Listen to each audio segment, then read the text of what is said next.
Aroob, my daughter is a lively child who always wants to share her feelings, her memories, her whatever she does in the school, in the picnics, wherever she goes. She wants to share everything with her friends, her sisters, and her mum and dad, of course. And Aroob is a young lady who's in a local primary school in Trafford, and she was brought to our attention following a stroke that she suffered last year. She presented as a young lady who had significant difficulty in generating communication language. And because she was so determined and so willing and eager to communicate, obviously this presented us with a problem that we needed to resolve.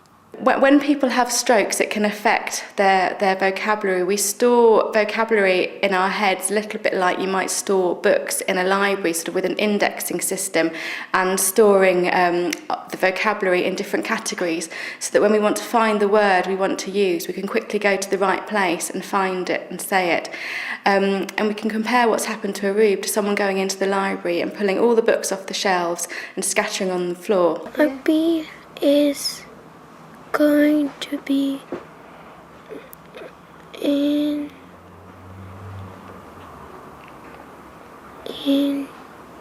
it's not like everyday thing. I never saw a child like that she was really devastated. So on the day we met, really, we just had a look at what options would be available for Aroob, looking at communication aids, some very simple forms of communication aids, some more complex, and really having a look at what's new and what's out there. And that's where the ACE Centre came in, really, because obviously they're fully aware of all the latest technology. Them coming along and really just showing us all the things that were available was invaluable, really. It just gave us an opportunity and an insight into which direction we should follow.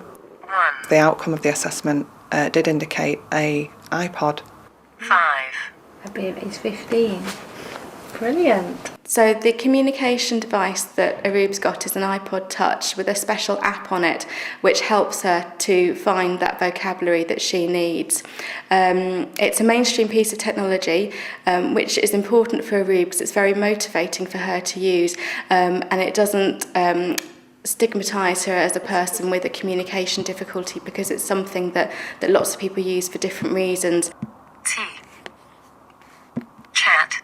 She doesn't feel like she's the one who has got something different from others. It's not the one, and it is really the same thing. And instead of feeling annoying, she feels honor, like, if you have that iPod thing, I've got as well. So it's giving her more confidence, and I feel like this is the appropriate thing for her. The application stores vocabulary in the way I've described how we might store vocabulary in our head. So it stores it in different categories, which fitted in really nicely with the work that we'd been doing previously to try and build up Aroob's vocabulary links again. So in the classroom, Aroob might use the application and the iPod Touch in an activity where she might want to generate some vocabulary. So the other week they were working on musical instruments, which meant that she could go into a category within the app and find the name of instruments that she wanted to contribute to the discussion.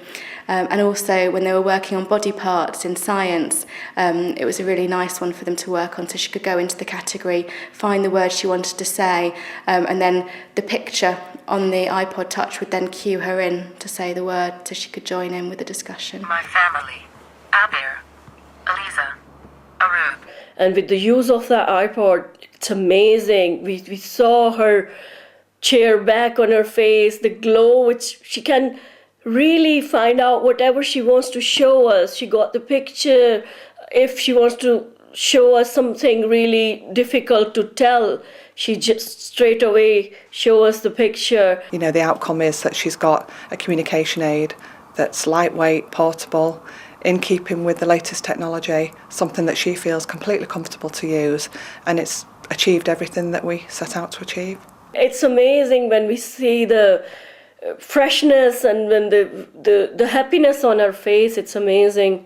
It was something that could be a part of her accessing the world around her, able to access day-to-day activities in a meaningful way that she felt comfortable with. So at the moment, Aroob's using the device to support her communication and very structured activities within the classroom, but our ultimate aim would be for her to use it to support natural communication in everyday situations, both at home and at school and other places that Aroob goes.